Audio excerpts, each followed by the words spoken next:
My name is Edward Thompson. I am 32 years old and have been blind since I was 12. I was born in Liverpool, England, and have always dreamed of exploring the world through other senses. When we boarded the Titanic on that cold night in April 1912, I had no idea of the nightmare that awaited me. My hearing has always been my greatest ally. That night I noticed something strange in the sounds around me. The footsteps on the deck sounded different, more tense. The creaking of the wood had a frequency that made me uneasy. It was then that I met Heinrich, an apparently ordinary man who sat next to me in the dining hall. His movements were different. Something in his breathing didn't sound entirely human. He whispered something that sent chills down my spine. A spirit warned me, the ship will not reach its destination. At first I thought he was just another passenger trying to scare me, but there was something in his voice, a metallic, almost synthetic vibration that made me question his true nature. "What do you mean?" I asked, trying to stay calm.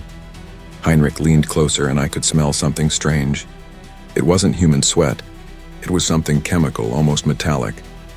"Something will come from the sea," he said, "something that will destroy everything." The other passengers continued their conversations, oblivious to the tension I felt. My other senses were on high, alert. The scent of polished wood mixed with expensive perfumes, but there was a different odor in the air, something reminiscent of ozone and burnt metal. As the night wore on, the tension increased. Heinrich remained by my side, his presence like a chilling shadow enveloping me. His fingers, when they accidentally brushed against my hand, felt different. Not soft like human skin, but something harder, almost like a metal alloy. "You're not human, are you?" I whispered. A piercing silence followed. Then he replied, "Not all travelers on this ship are what they seem." Suddenly I heard a deafening noise, a dull impact that made the ground tremble.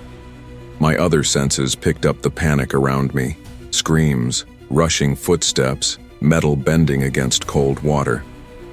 "The iceberg," Heinrich murmured, just as the spirit predicted. My blindness, which had always been a challenge, became almost a protection in that moment. I couldn't see the horror. I could only feel it through the terrifying sounds. Bodies, moving, water flooding the corridors, metal breaking like paper. Heinrich held my hand. His fingers didn't tremble, they felt no fear. It was like holding a metallic object programmed for a specific mission. "I need you to survive," he said. His voice had no emotion. It was like a command. The screams grew louder. People running, children crying, men shouting incomprehensible orders. The Titanic was breaking apart, and I, a blind passenger, was at the center of this nightmare. The icy water began to invade the space. My feet, initially dry, now felt the sharp liquid rising quickly. Heinrich remained by my side, his strange presence giving me a sense of supernatural protection. "Don't be afraid," he whispered. "You won't die today." His voice had a metallic tone, almost computerized. The other passengers were running in panic, but he remained still, as if the situation didn't affect him at all. I heard the sounds of despair, wood breaking, torrents of water flooding the corridors, metal clashing. My blindness, which had always been a limitation, was almost a shield against the visual horror. "Who are you really?" I asked, feeling the cold liquid rising to my waist. Heinrich replied with a voice that didn't sound human. "An observer, a witness to a crucial moment in Earth's history." His fingers, when he held me, had a different temperature. They weren't warm or cold like humans, but something artificial, calculated. The ship continued to break apart. Each crack, each creak of metal was like a scream of agony. And I, in the midst of that chaos, held the hand of a being that was clearly not human. "Why are you protecting me?" I questioned. "Because your survival matters," was the only answer. The chaos was deafening, bodies falling, screams of terror, the metallic sound of the Titanic breaking into pieces. Heinrich pulled me with superhuman strength, moving through the crowd as if he knew every inch of the ship. "Hold my hand," he commanded. It wasn't a request. It was an order. My blindness prevented me from seeing the horror, but my other senses were on high alert. I could smell the panic, sweat, fear, salt water mixed with machine oil and burning wood. Suddenly, Heinrich murmured something in a language I had never heard. It was strange, metallic sounds that seemed more like a code than words. Immediately, I felt something different, like an invisible energy enveloping us. "What's happening?" I asked. "Protection," he replied, emotionless. The water was cold, sharp. I knew that a few minutes at that temperature would mean certain death for any human. But Heinrich kept me close. His hand didn't tremble, felt no cold. I heard bodies falling into the water, screams turning into moans, then into silence. The Titanic was dying, and I was just a blind passenger in the midst of that nightmare. "You're not from here, are you?" I whispered. Heinrich didn't answer. He just held me with that superhuman strength. The last chat would reveal the deepest secrets of that tragic night. When the first rays of light began to brighten the horizon, I realized I was alive. Heinrich remained by my side, impassive, as a metallic statue. "We survived," he said without emotion.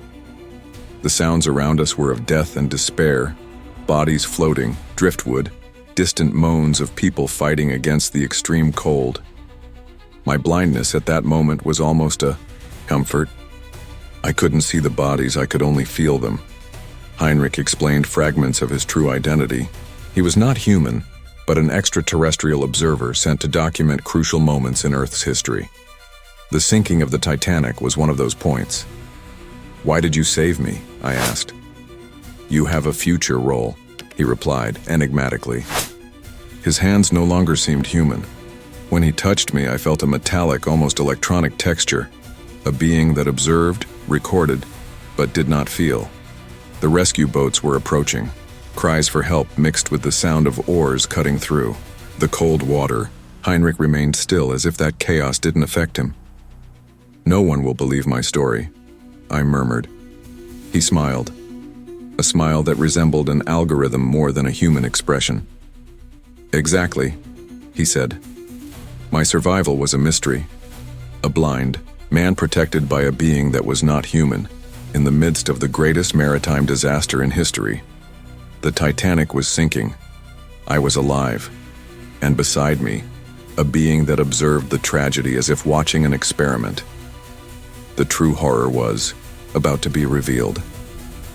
When the last bodies were rescued, I noticed that Heinrich was no longer the same. His form began to change subtly, the skin fragmenting like a metallic shell, revealing something completely different underneath. "What are you really?" I asked, feeling a shiver run down my spine. He began to transform. He was neither human, nor something my mind could comprehend. Thin tentacles like steel wires began to sprout from his skin, moving like mechanical snakes. The smell was of ozone and blood. "I came to collect," said the creature. Suddenly, I understood. He was not a being that saved me. He was a predator choosing his prey. The other survivors began to mysteriously disappear, bodies vanishing without a trace. His eyes, once human, were now two black liquid spheres, reflecting nightmares that should not exist. Every movement he made was calculated like a perfect killing machine. "Collect what?" I managed to stammer. "Soul," replied the creature. The Titanic was just the beginning. I then realized I was trapped with a monster, a being that did not belong to this world, that had chosen that shipwreck as its hunting ground. The other survivors were merely bait, and I was the final trophy. The metallic tentacles began to wrap around me. They were neither warm nor cold, they were something between life and death. Each touch drained my memories, my essence. "No one will believe," I murmured. The creature laughed, a sound that was neither human nor animal. It was the sound of absolute emptiness. "Exactly," said Heinrich, or what was left of him. My last sensation was being pulled into a place between dimensions, where horror had no name, where the Titanic was merely a portal to something far more terrible. The scream I tried to let out was swallowed by a darkness that did not belong to This world,